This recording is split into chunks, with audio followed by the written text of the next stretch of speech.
survived an attempt at incineration. The community refers to this liquid as volcanic blood. They exist on a cycle of demolition and replanting, treating the mountain as a landlord that occasionally demands the destruction of a village as rent for the most fertile soil in the Atlantic. Gravity behaves differently inside this circular stone rim. Entering the pinkish fluid feels less like swimming and more like reclining on a solid surface. The liquid does not splash. It pushes back with a density that keeps the human body floating high above the floor. This basin occupies the center of an extinct volcano on Sal Island, sitting nearly 30 feet below the level of the Atlantic. The surrounding walls rise 100 feet, trapping the heat and silencing the wind. Sea Aether seeps through porous volcanic rock, entering the crater floor and finding no path out. The sun cooks the liquid until the mineral concentration reaches 20 times that of the open sea. Large crystals coat the banks, a white crust that once functioned as a global currency known as white gold. Rusted skeletal towers of an old cable car system still shadow the brine. These structures provided a physical link between the crater floor and the waiting ships during the 1800s. Former laborers describe a lifestyle dictated by the weight of the harvest.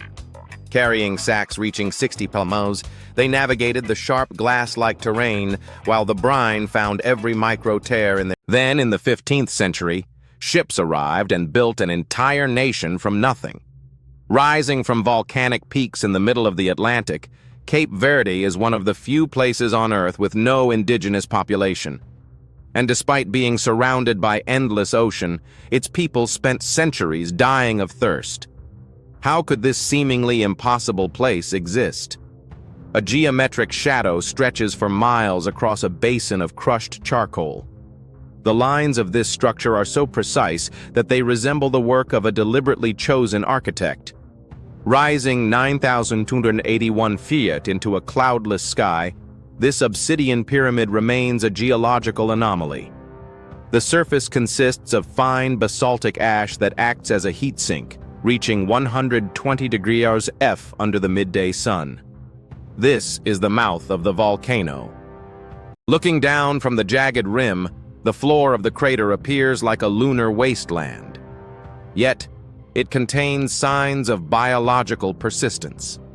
700 people occupy this circular trap, living in houses constructed from the same liquid rock that destroyed their schools in 2014. Most administrative logic would classify this as an unlivable exclusion zone, but the population returned before the ground had cooled. They live in the Chardas calderas. The reason for this dangerous proximity lies in the physics of the soil. The porous black grit behaves like a thermal sponge, trapping the rare Atlantic mist and holding it deep beneath the surface. Stunted green vines crawl across the soot, their roots reaching into minerals forged in extreme heat. Today, the mechanical noise has vanished, leaving a landscape where the only sound is the dry crackle of salt breaking under a boot. Fine orange silt coats the lens within seconds.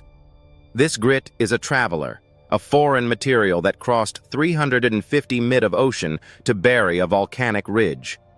The wind carries a dry, abrasive whistle. This sound is the Sahara eating the Atlantic.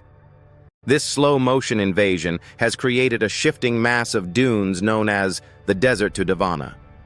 The sand behaves with relentless industrial efficiency.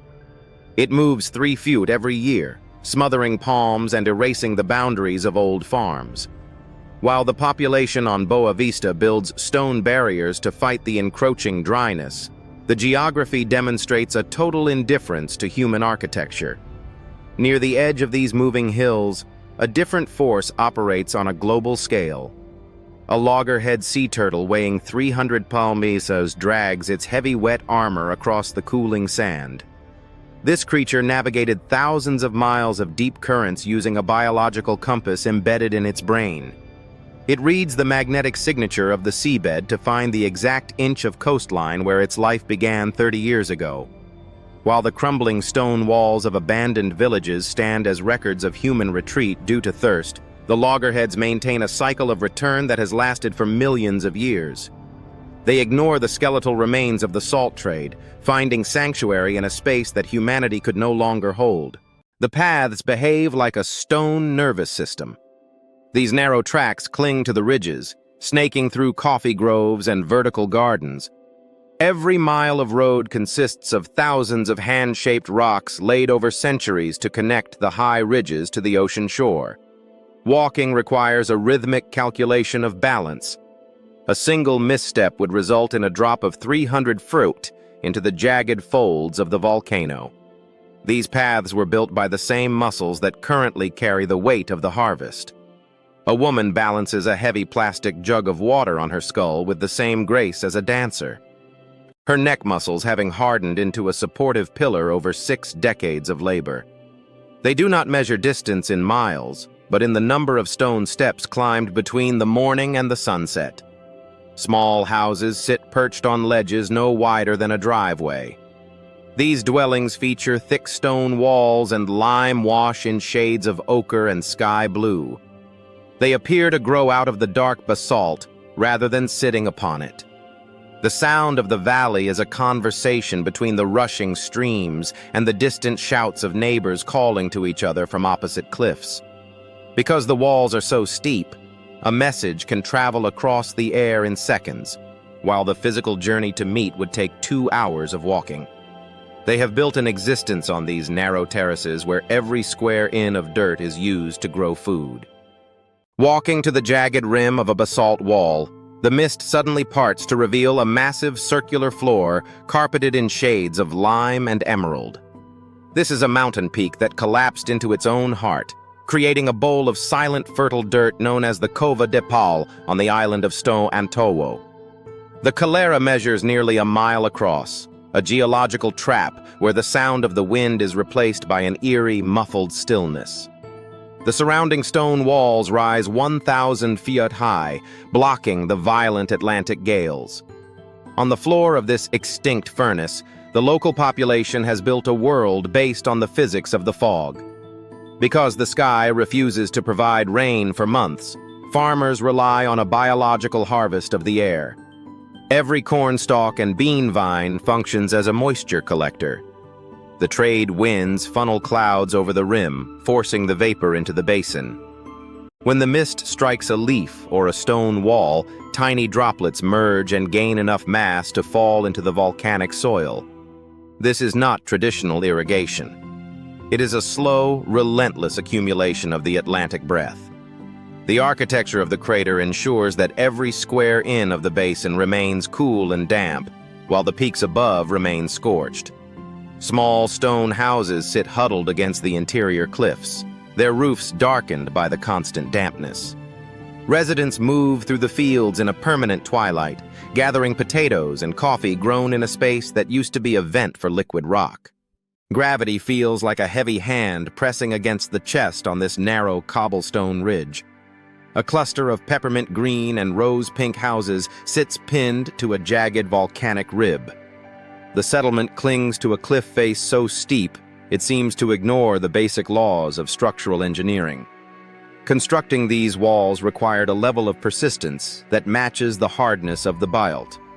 Every bag of cement and every heavy stone block traveled miles on human shoulders along paths barely wide enough for a single person. No cranes or heavy machinery could reach this specific crevice. The community built upward by anchoring foundations directly into ancient lava veins that remained motionless for 1,000,000 years. The scale of the vertical drop creates a constant hum as the ocean wind squeezes through deep mountain folds. While the surrounding mountain peaks are a cool, ash-cold hue, the architecture stands out with its bright lime green and deep blue. The colors serve a practical purpose, marking a human footprint in a landscape that usually rejects it. Children kick soccer balls on patios 3 feet from 1,000 feet fall, protected by a low stone wall and a lifetime of spatial awareness. International publications recognize this view as one of the most beautiful on the coast. But for the residents, the scenery is secondary to the stability of the rock. A heavy dampness settles in the lungs, making every breath feel thick and cold.